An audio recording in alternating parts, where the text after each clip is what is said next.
بسم الله الرحمن الرحيم. السلام عليكم ورحمة الله وبركاته. الفاتحة. أعوذ بالله من الشيطان الرجيم. بسم الله الرحمن الرحيم. الحمد لله رب العالمين الرحمن الرحيم مالك يوم الدين. إياك نعبد وإياك نستعين. اهدنا الصراط المستقيم صراط الذين أنعمت عليهم غير المغضوب عليهم ولا الضالين آمين. بسم الله الرحمن الرحيم. الحمد لله رب العالمين. اللهم صل على سيدنا محمد وعلى آله وصحبه وبارك وسلم. ربنا ظلمنا أنفسنا وإن لم تغفر لنا وترحمنا لنكونن من الخاسرين. اللهم ارزقنا فهم النبيين وحفظ المرسلين وإلهام الملائكة المقربين في عافية يا أرحم الراحمين. اللهم افتح علينا حكمتك وانشر علينا من خزائن رحمتك يا أرحم الراحمين. اللهم افتح علينا حكمتك وانشر علينا من خزائن رحمتك يا أرحم الراحمين. وصلى الله على سيدنا محمد وعلى آله وصحبه وسلم والحمد لله رب العالمين. الحمد لله والصلاة والسلام على أشرف الأنبياء والمرسلين سيدنا وحبيبنا وشفيعنا ومولانا محمد وعلى آله وصحبه وبارك وسلم. سبحانك لا علم لنا إلا ما علمتنا إنك أنت العليم الحكيم. رب اشرح لي صدري ويسر لي أمري واحلل عقدة من لساني يفقه قولي. Alhamdulillah, my dear congregants, Hajjah, Alhamdulillah, we have gathered here today, mashallah, for us to proceed with our class. That I want to continue my class from where I stopped last week. It was about the war of Badr, yeah, and some brief explanation about certain companions, yeah. So Alhamdulillah, we discussed last week about the war of Badr, when Rasulullah sallallahu alaihi wasallam commanded Sayyidina Talha bin Ubaidillah radhiyallahu an to intercept the caravan that was led by Abu Sufyan bin al-Harb. Okay, the intention was to seize all the wealth and all the belongings, but actually it was actually belongs to the companions of Islam, yeah, the companions of the Prophet Muhammad sallallahu alaihi wasallam. When the companions they migrated from Mecca to Medina, they were not allowed to bring all their belongings and all their wealth. Yet they were multi-millionaire, like Sayyidina Osman bin Affan, such as Osman bin Affan, Talha bin Ubaidillah, and the rest. But all their belongings, their wealth were being seized, yeah, by the Mecca leaders, Abu Sufyan bin Harb, Umayyah bin Khalaf, Abu Lahab, Abu Jahal, and the rest. And they took it and they brought it to Syria to trade, and they got their dividend. Okay, then they proceed, and that was where the Prophet ﷺ commanded the companions, such as Khalid, such as Talha bin Ubaidillah, to intercept the caravan, yeah, to seize all the belongings, what they had on the caravan, yeah. So it was actually the Prophet ﷺ was trying to get back their belongings, yeah, not to steal or not to rob. This is not permissible in Islam, yeah. Okay, so after what happened, after the war of Badr, a lot of pagans, a lot of polytheists, yeah, they were killed, yeah, such as Abu Jahal, Abu Lahab, Umayyah bin Khalaf. They were all killed in the war, and Allah subhanahu wa ta'ala gave the victory, yeah. in the war of Badr towards the Muslim, Allah subhanahu wa ta'ala assisted them, yeah, by descending the malaika, or the angels, to assist them in this war. In Quran, mentioned in the Holy Quran, is about 3,000 malaika. 3,000 angels were sent by Allah subhanahu wa ta'ala and killed all the pagans, all the polytheists, all the kafir, kuffar, yeah, in that war. Alhamdulillah, Allah subhanahu wa ta'ala gave victory in the war of Badr. Then Abu Sufyan bin Harb, he was some of them who survived in that war, and he swore by the name of Lata and Uzza and whatever it is, etc., that he will come back in Badr and he will kill, okay, revenge whoever from his peers that will kill, he will revenge for them. And furthermore, some of the family members will kill also. His wife, family members, his wife's uncle, his wife's brother, yeah, were killed in a war of Badr.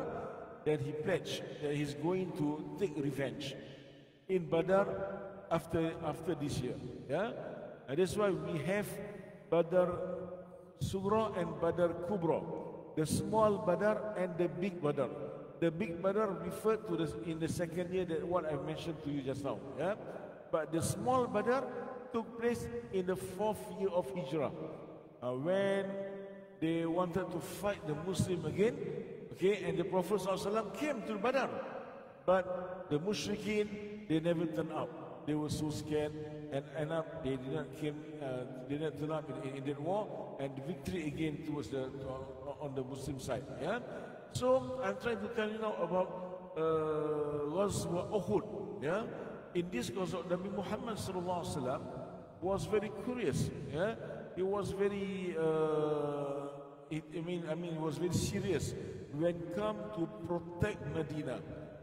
Rasulullah SAW always have a positive thinking.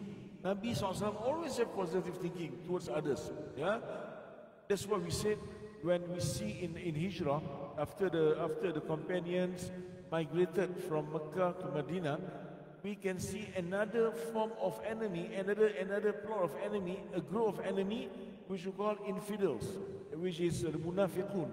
Munafiq, yeah? They disguise as a Muslim, but they never accept Islam actually. Yeah? They are munafiqun, we call it. Yeah? Al-munafiq, Allah subhanahu wa ta'ala, when Allah ta'ala started the Quran with Surah Baqarah after Surah Fatiha, 5 ayat were mentioned about the pious people, al-muttaqin. 2 ayat were mentioned about kuffar, al-kafir, yeah, al-kafir, the non-believers, yeah, or we call it the polytheists. And about more than 20 ayat, yeah, Allah subhanahu wa ta'ala mentioned about the infidels, which is the munafiqin. They were the most dangerous enemies of Islam. Because why? They're disguised, right? In front of us, they might portray that as a Muslim, but deep inside their heart, they never accepted. They never accepted Nabi Muhammad sallallahu alaihi wasallam. This is what we call munafiq. Yeah? Allah mentioned, "Innal munafiqina fi darkil asfali minan nar." Yeah, the munafiqin will be punished deep inside the hellfire. Even harder, even more severe than the kuffar. Yeah. That's what very dangerous. All right. Okay. So we proceed to this issue. All right. In the war of Uhud, on the 3rd year of Hijrah, in the month of Shawwal, yeah, this Abu Sufyan bin Harb really determined, right, to fight against the Muslim one more time, and he really pledged,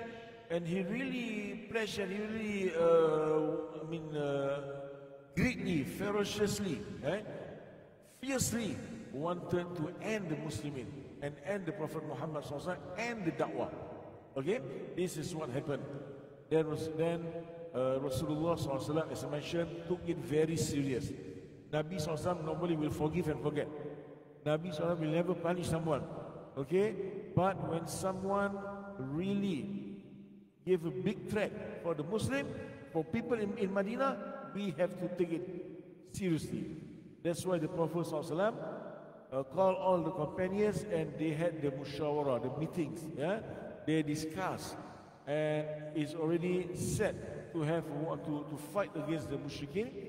But the Prophet ﷺ had different ideas or different views, which against the companions' views. And finally, Rasulullah ﷺ agreeable and followed the companions' views, which is to fight in Medina, yeah, somewhere around Medina, which is actually very dangerous. But because they wanted it so much, they desired it so much, and the Prophet Muhammad ﷺ agreeable and accommodated towards it. Accommodate, yeah, their desire, yeah. Okay, so what happened? They went to Uhud. Uhud is not very far from Masjid Nabawi. Okay, it's about 3 kilometers away from Masjid Nabawi, from the Nabawi, the Prophet's mosque. Yeah. So again, I said strategically, okay, it would be better if they go other places. Yeah. But Allah SWT always protect Medina. Yeah. There is a land, a sacred land, where Allah SWT will always protect, and the land will get protected by Allah SWT. Inshallah, ila yawmil qiyamah. So what happened? All right. In this war, the mushrikeen, the pagans, the polytheists, mushrikeen, they had prepared for about 3,000 armies, casualties, yeah, and also armed armies. They were very well prepared. Okay, they were very well prepared with great horses and etc. Yeah, okay, so they were very well prepared. Compared to the Muslimin, we had just 1,000 armies, inclusive of the munafiqeen. Wal-'iyadhu billahi min dhalik. Okay, so these munafiqeen, they are disguised as a Muslim, as a good Muslim, but they never accepted Islam. They never believe in Allah subhanahu wa ta'ala. Yeah. So what happened when Nabi sallallahu alaihi wasallam was approaching towards Uhud? They too were approaching towards Uhud, but from other ways. Yeah, from other way, and suddenly they turned back. They turned back. In Arabic, we call it khiyana. They betrayed the Prophet Muhammad sallallahu alaihi wasallam. So 300 armies, 300 soldiers among the munafiqeen turned back. Okay, the betrayal was so great. Na'uzubillah, very severe. You imagine when we are going to war, suddenly your people, almost 30% of your armies left your group, left the army troop. This is a big challenge for the Prophet Muhammad sallallahu alaihi wasallam. But when the Prophet sallallahu alaihi wasallam already made decision to go to war, okay, he will never turn back. This is a taboo. We will never turn back. We will never betray Allah and Rasul. That's what happened. Yeah, that's why they carry on with 700 armies roughly. Okay, approximately lah. Yeah, 700 fighting 3,000 armies. Okay, so Rasulullah SAW has already placed the armies, the Muslim army, the archers. Yeah, the archers, we call it in the hill of archery. Yeah, Jabal Rumat. Rumat means archers. Yeah. Okay, so the Prophet ﷺ placed about 50 of them. 50 of them, which was being led by Abdullah ibn Jubair. Not Zubair, right? Jubair. Abdullah bin Jubair. He was the one who was the leader of the Rumat, of the archers. Yeah? So Rasul ﷺ reminded them again and again, please do not leave this place. Even if you see that we are winning the battle, we have already won the battle, you don't ever leave this place. Don't descend from the hill. Don't come down. Easy to understand, okay? Or otherwise, you all see that we were being defeated, we were martyred. Don't ever leave the hill. That was the great reminder again and again. The Prophet Muhammad reminded them clearly. Okay? But again, as an adab, the ethics. It is not wise, it is not right for us to comment that the Romans, the archers among the companions who were been given the task for archery, they left the scene, they left the location, was just because they were greed. This is not according to the adab. Our great scholars reminded us that is not how we mention. Okay, we don't have any experience. We never went to the war before, and hopefully Allah save Singapore, and Allah SWT always prosper Singapore. That's our dua. Yeah? But clearly we never been to the war. Okay, it is not as what we witness in the movie. In the movie it's entertainment. That's different story. But the reality is not right. It's not the same. Yeah, I myself attended few trainings before. Yeah, it was not in NS, but it was just a training. Okay, where I went for jungle trekking. Yeah, okay, I regretted a lot. Why did I choose to join this group? Last time during my school time, I follow some groups to go for jungle trekking or hiking. Right? After I joined them in the middle of the jungle, I told myself, why did I choose to join this group? It's better for me to just go for holiday. Why must I join this group? I regretted a lot. Very tired. It was very challenging. Okay? And we see how much we are very weak actually. Okay? We can't even run 5 kilometers. Not then, not now. Okay? And it's very challenging. So, it's different. Yeah? Sometimes, in the normal days, we can even tend to forget, right? We can forget things. When we fast, we can tend to forget. We tend to forget. We might be drinking something without realizing that I'm fasting today, right? It happens as a human being. And so go on. And also, furthermore, what happened to the companions when they were really in a very tense moment and they were in the big war, and they tend also to forget the reminders from the Prophet Muhammad sallallahu alaihi wasallam. They did not go against the Prophet sallallahu alaihi wasallam, okay, but they forgot what were being reminded by the Prophet Muhammad sallallahu alaihi wasallam for not to leave the Jabal Rumat. This is human beings, right? So if we say that the companions, they forgot. Okay, they were not sin. It's not sin because they forgot. Okay, when you forget something, you will not be take as a sin. Okay, because you've forgotten. All right, but it's always a lesson to be learned. Lesson for learning session is a lesson not to forget. Next time we have to take it very serious. Okay, so what happened in the first round? The Muslim won the first battle easily. All right, it was very easy. Okay, because the Muslims were very in high spirit, and Allah was with them, and they really looking forward to win the battle, and they won the battle in the first place. Yeah, but unfortunately, the archers tend to forget whatever things will be reminded that we mentioned by the Prophet ﷺ, and suddenly from other parts, yeah, we have Khalid ibn al-Walid. Yeah? Khalid bin Walid at that time, he has not yet embraced Islam. He was not a Muslim. He was a polytheist. He was a pagan too. Yeah? So he did join the Uhud, but he was with the Mushrikin camp.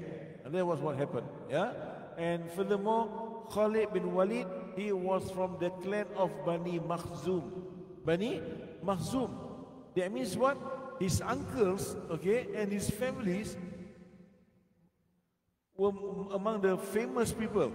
One of them, who? Fir'aun Hazil Ummah, Abu Jahl. Abu Jahl was related to Khalid bin Walid, was related to Umar Khattab. Okay, Abu Jahl, his name was Amru ibn Hisham.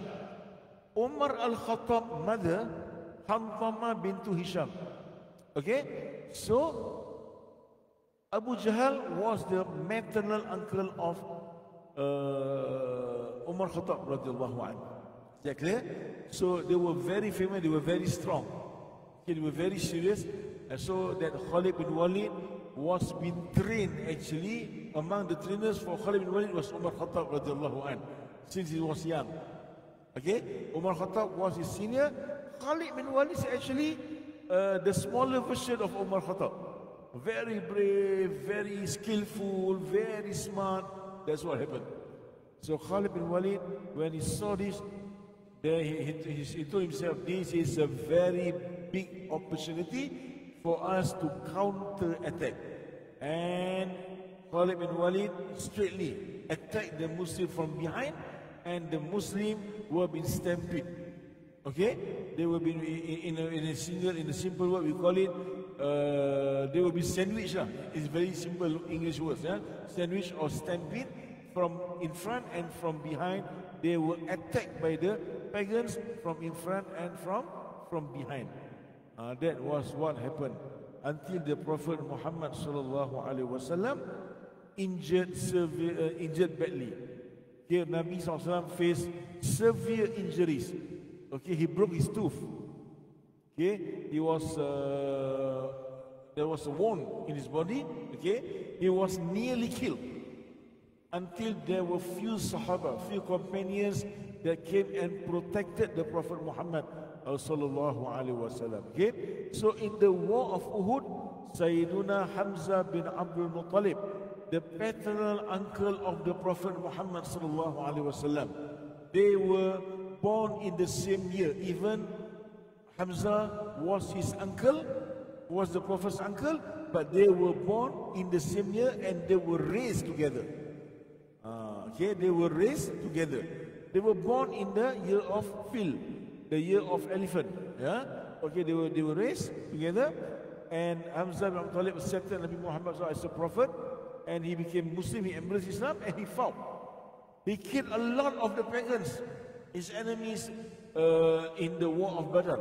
And in the war of Uhud, Hindun, the wife of Abu Sufyan, she was very, very unhappy. Okay, she was she was very unhappy, very, very angry, and she really wanted to take a revenge because her father, her uncle, her brothers, her people that she knew, that she loved, were killed, and mostly by Hamza bin Abdul Muttalib. So she engaged a slave from Ethiopia, Habasha, whose name was Wasi, Al-Wasi. Yeah? So Wasi was a great archer. He was being trained from young to be a great archer, to be a great assassinator, who can assassinate people. And he was given a task by Hindun. Okay, if you be able, your role in Uhud is just to make sure you kill Hamza bin Abdul Muttalib. You don't have to join the war. You don't have to join the fight.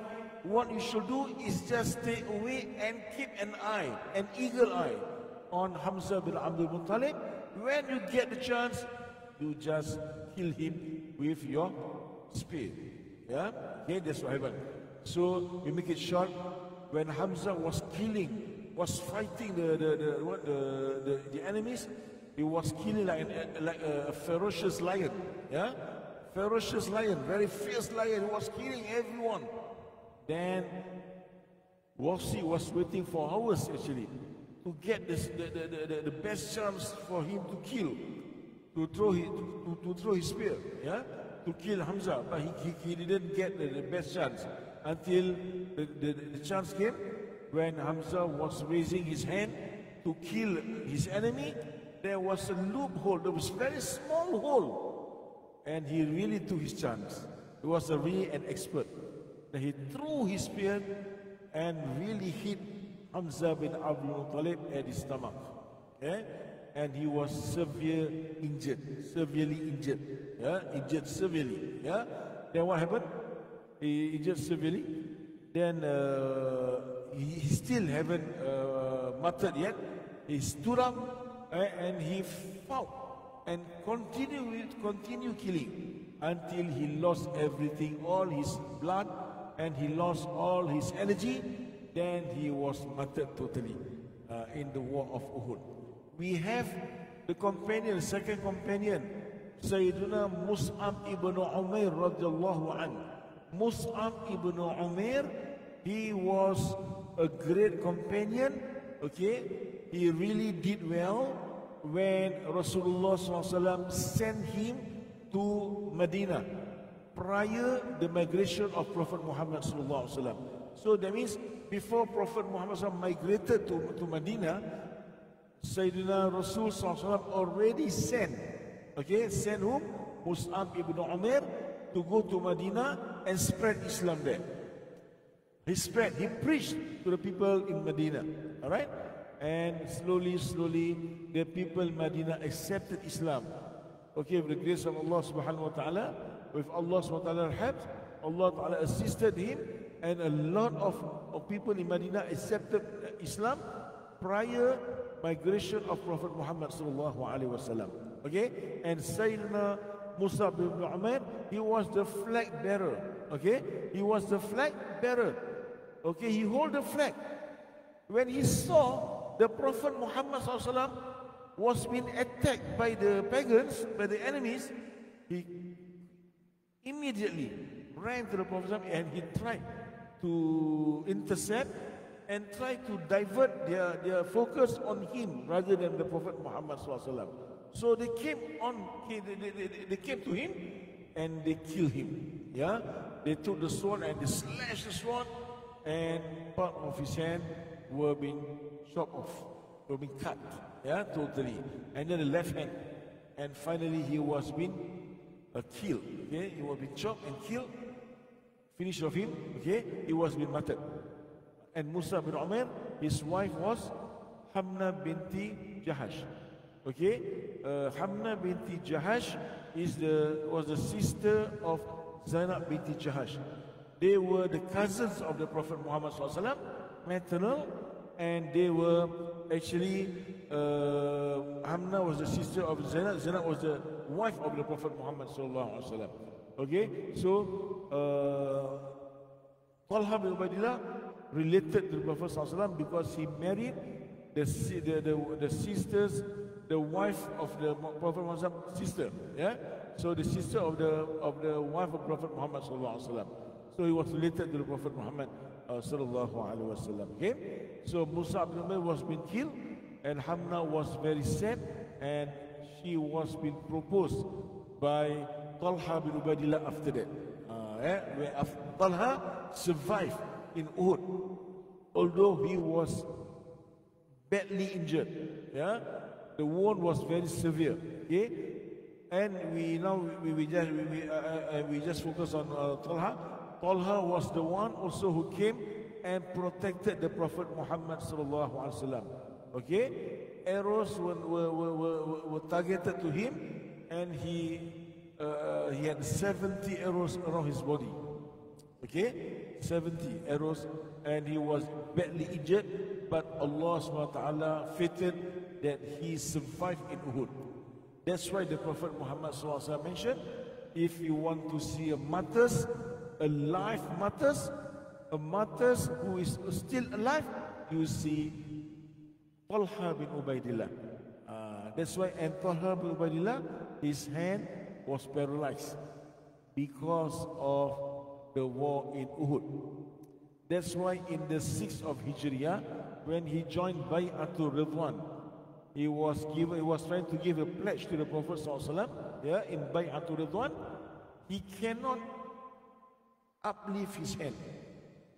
Okay, he cannot uplift his hand, so he needs his left hand to help him to carry his right hand and to put his hand on the hands of the other companions, to give bay'at, to give the pledge that he will fight for he will fight and he will take revenge on the killing of Uthman bin Affan. That was what we mentioned before, but it was not. It was just a hoax. Yeah? Okay, so that's what happened, and he became half paralyzed until his death in Basra. Okay, he was being martyred in the War of Jamal. Okay, War of Jamal took place in Basra. That's why Talha bin Ubaidillah's cemetery, okay, his shrine is now, he was buried in Basra, the Sultan of Iraq. Okay, I've been there this year in February. Yeah, I witnessed that, but he was highly, we call it, very much hated by a sect of Muslim. A sect of Muslim. They really hated him because they took it as he go against Sayyidina Ali karramallahu wajhah. But that was not true. Even Sayyidina Ali was very sad and he cried and he recited the ayah وَنَزَعْنَا مَا فِي صُدُورِهِمْ مِنْ غِلٍّ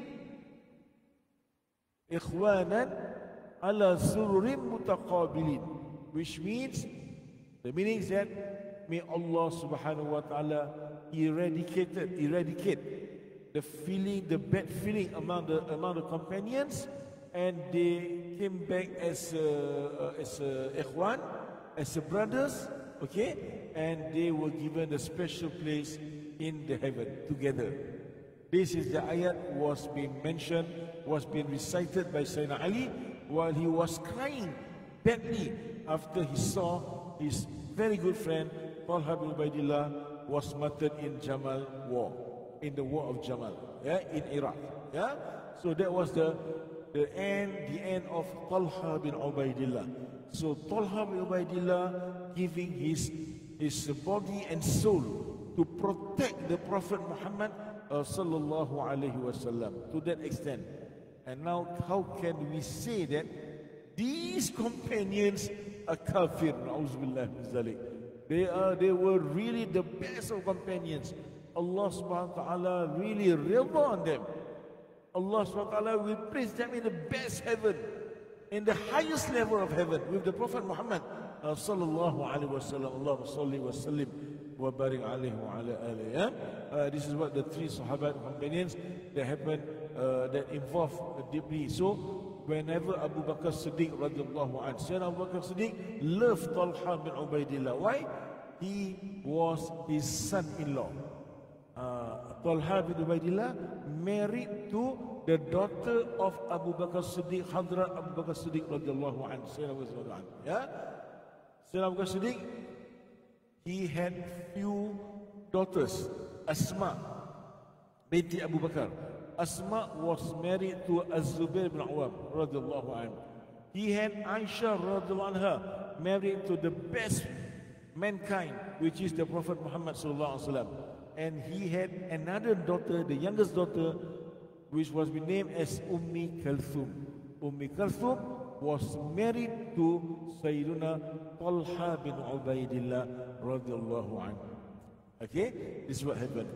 So this Talha bin Ubaidillah, he was, whenever Abu Bakr Siddiq was asked or mentioned about Uhud, he said Uhud is for Talha bin Ubaidillah. That means he is the great honor, he is the best of the best, he is the man of the match. We can easily say that, yeah, in Uhud. He was the greatest companion who really fought ferociously to protect the Prophet Muhammad sallallahu alaihi wasallam. Allahumma salli wa sallim wa barik alaihi wa ala alihi. Okay, so in the War of Uhud, there were about 70 martyrs among the Muslimin. Okay, do you still remember when the 70 pagans that were being captivated during the Badr War, when the Prophet Muhammad sallallahu alaihi wasallam released them after they agreed to teach the Muslimin children how to write and how to read, teaching them reading and writing. Yeah. So Umar Khattab said, no, we should just kill them. Kill them. Yeah, worthless people. No point keeping them. Just kill them. Give a great sign, a big sign to the pagans in Makkah. Don't try to tease us, or don't try to create any trouble with us. Don't try to be funny with us. But the Prophet ﷺ was inclined towards the views of Abu Bakr, Sayyidina Abu Bakr, which we don't kill them, we just get them to teach our Muslimin children how to write, how to teach, how to write and read. Yeah? But what happened? These 70, most of them, they really betrayed the Muslimin. When in the war of Uhud, okay, when the Muslimin, a lot of martyrs were killed, okay, the companions were martyred, about 70 of them, they came and they really, they really create something unkind, yeah, towards the Muslimin, the martyrs, yeah. They cut their nose, they cut their fingers, they cut their face, yeah. They really they really make it they victimize, yeah, victimize the martyrs, yeah. So that's what happened. Okay, that's why when I said before, when Hindun, okay, she engaged Bilal, she engaged Wasi, yeah, to assassinate Hamza bin Abdul Muttalib. After that, when Hamza showed her, when Wasi showed her that this is Hamza, I already killed him. When she saw Hamza, she took a knife and chopped and cut off Hamza's breast and took his heart and he swallowed it. That's what we mentioned, right? But I would just want to tell you that a lot of scholars who focus in hadith, yeah, our scholars in hadith mention that the hadith that Hindun cut the heart of Hamza and swallow it and bite it and swallow it, okay, eat the heart raw, yeah. This is the hadith was considered as the weak hadith. Okay, it's called weak hadith. But when the mushrikin, okay, they victimize, okay, the corpse of the companions when they will be martyred, that hadith was a Sahih hadith. Okay, the hadith that they chop, the hadith that they cut off the martyr's nose and lips and fingers, everything. That hadith was considered as Sahih. Okay, but the hadith about Hindun was actually weak. That was what the advice that we got from the scholars of hadith. Okay, finally, Wasi was one of the 10 wanted people when the Prophet ﷺ conquered Mecca. Nabi ﷺ forgave all the Mecca people, but Nabi ﷺ still wanted these 10 people. One of them is Wasi. But Wasi came and he wanted to repent and he wanted to embrace Islam. Then Rasulullah ﷺ accepted his shahada, but Nabi ﷺ mentioned him, you go away, don't bump into me, because why? Whenever I see you, I will always remind me of Hamza bin Abdul Muttalib, my uncle. That will make the Prophet very sad. That's what happened. Yeah. Okay. So that's what happened, and Hamza was martyred. And after the war of Uhud, yeah, Abu Sufyan bin Harb, he was not satisfied. He wasn't satisfied at all. Why? Because he said we might be seen as winning the war. It seems that we are winning the war. We have killed a lot of the companions of Muhammad, but we haven't killed Muhammad. Number one, we never succeed to kill Muhammad and his very close companions, Abu Bakr Siddiq, Umar Khattab, Uthman bin Affan, Ali bin Abi Talib. These are the closest companions to the Prophet ﷺ. We never succeed to kill them. We never succeed to kill Muhammad. We never succeed to conquer Medina. We never gain any slave. So this is not winning to him. Understand? Yeah? The Medina is still under the Muslim, even though they felt that they won the battle of Uhud. But they never gain anything. Right? So they plan to attack Medina one more time. Okay? This is what happened when they sent someone to meet the Prophet Muhammad SAW. You please tell Muhammad bin Abdullah that we are going to come and re-attack. We're going to attack one more time Medina and finish all of you. And Nabi SAW said, Hasbunallahu wa ni'mal wakil. What's that? Hasbunallahu wa ni'mal wakil. It's enough for me, Allah. Allah will assist me. And Nabi SAW took it very serious. And Nabi SAW gathered all the companions that joined Uhud. Okay, they were about 700. Okay, 70 were martyred, left 630.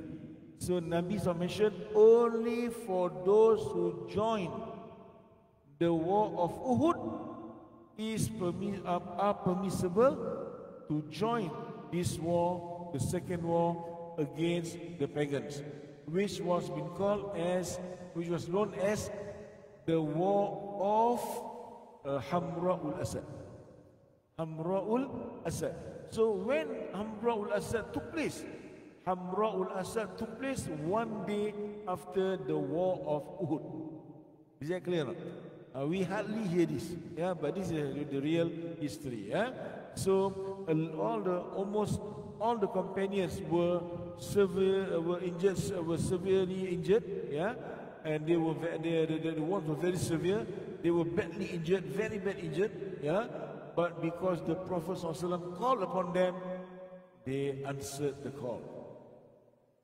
Even going there limping, limping, can't afford to walk properly, but they still answered the call of jihad by the Prophet Muhammad sallallahu alaihi wasallam. So they left for Hamra'ul Asad, and they were ready to fight the mushrikeen of Makkah. Yeah, and here comes the infidels. Abdullah bin Ubay bin Salul, when he came, he met the Prophet. Ya Muhammad, Ya Rasulullah, we want to join this war. We want to join you in this Hamra'ul Asad. But the Prophet ﷺ declined. No way. This war is only meant for those who join Uhud, not for those who left Uhud, who left the battle. Yeah, not for them who betrayed. Not for the betrayers. Yeah, no, you are not allowed. Okay, so it's okay. Never mind. Even my armies are very, very badly injured. Allah will see them. We will still go. They are called to go for the war, and they left to go for the war to answer the call of the Prophet Muhammad SAW. And Jabir bin Abdullah al-Ansari was the only one who did not join Uhud and Badr, but he was being allowed, he was being given the permission from the Prophet to join Hamra'ul Asad, because he had a very good and a valid reason for not joining the war before that. Yeah, so he joined. When they came to Hamra'ul Asad, the Rasul SAW, he saw the miracles happen, and Allah assisted them. The Makkah, they did not have the guts to go and fight against the Muslims as what they claimed. They immediately left and go back to Makkah. So finally, Allah protect the Medina city. Allah protect the Prophet ﷺ soil. Allah protect the home of the Al-Ansar and Muhajirin. It's a sacred place that was always been protected by Allah subhanahu wa ta'ala. So the Meccan left immediately to Mecca. They did not have the confidence to fight against the Muslimin, even though the Muslimin were badly injured prior to Hamra'ul Asad when they were in the war of Uhud. That's what happened. Yeah. So these are the miracles that Allah subhanahu wa ta'ala always assists the Muslimin. Yeah, MashaAllah. Allah subhanahu wa ta'ala really assists the Muslimin. The miracles happen, and that's why with the strife of the companions, that they strive to assist the Prophet Muhammad sallallahu alaihi wasallam. Nowadays we are Muslim, we were born Muslim. Yeah, And nowadays, they are about the population of Muslim is among the biggest. Maybe it's already the biggest population in the world, which is more than 2 billion people are Muslims, mashallah. Whoever in the world embrace Islam, the companions will get the reward from Allah subhanahu wa ta'ala because of their strife before. They strive with their wealth. Alladhina yujahiduna bi amwalihim wa anfusihim. They strive, they jihad for the sake of Allah with their wealth and themselves, their bodies also. Okay, they fought and they gave everything. They might lose a lot of things, or maybe they might lose everything in this world, but they gain everything in the hereafter, mashallah. Alhamdulillah. So for us, we are very fortunate because we receive Islam very freely. It's free of charge. We don't have to do anything. We receive Islam because of the Sahabat companion strife. Yeah, their hard work. We receive Islam. We get Islam. Alhamdulillah. Born as a Muslim, alhamdulillah. And at least we can do something for Islam, inshallah. Not to kill people, not to go for war right now, but we can do good deeds, good things, helping the poor and destitute, helping the Muslim brothers in a legal way or in a way that we are capable of doing it, inshallah. Yeah. So the good deeds is not closed. The door is not closed for us to do all good deeds. May we have the mercy, we get the mercy of Allah subhanahu wa ta'ala, inshallah. Yeah? Okay, so after this for today, I'm going to continue next week about the war in the 4th of Hijrah and the 5th of Hijrah. Yeah?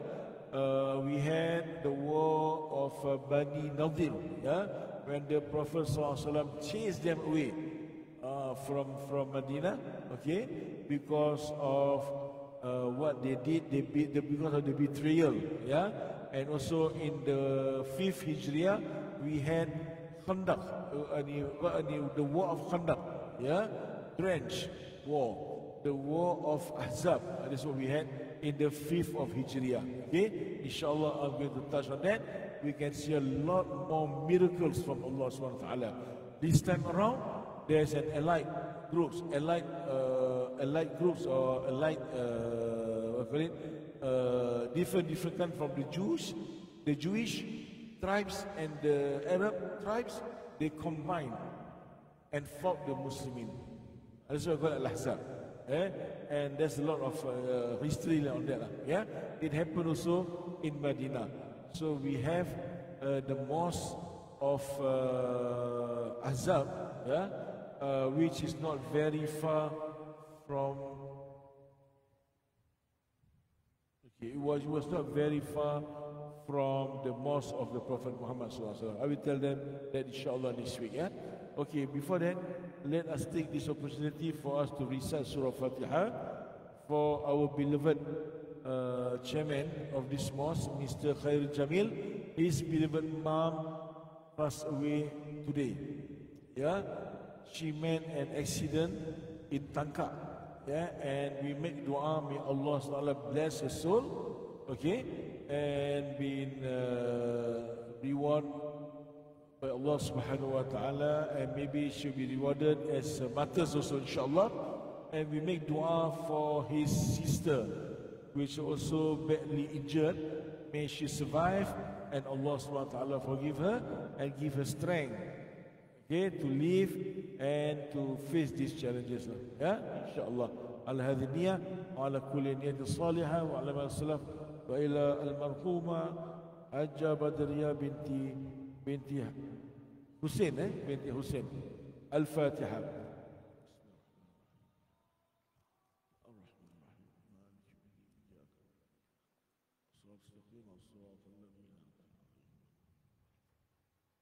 السلام عليكم ورحمة الله وبركاته.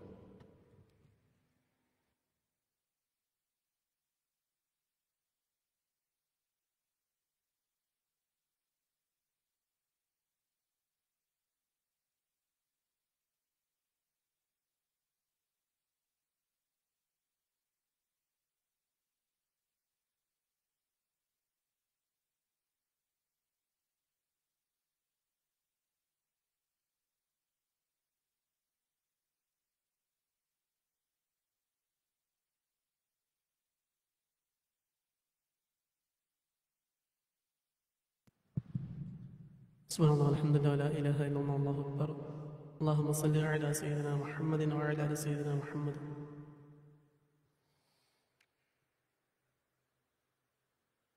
الله أكبر الله أكبر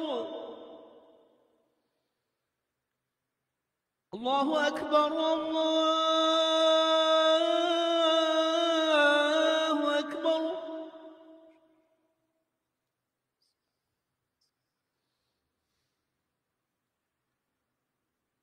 أشهد أن لا إله إلا الله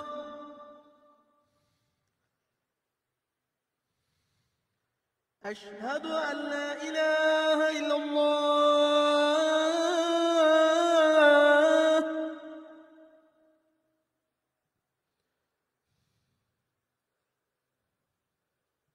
أشهد أن محمدا رسول الله أشهد أن محمدا رسول الله.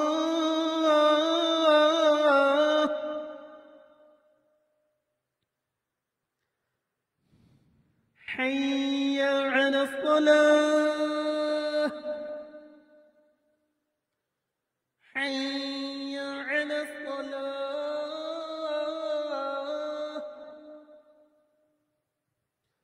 حي على الفلاح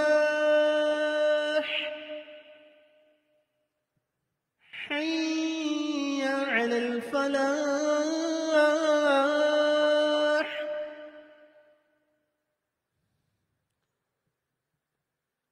الله أكبر الله أكبر لا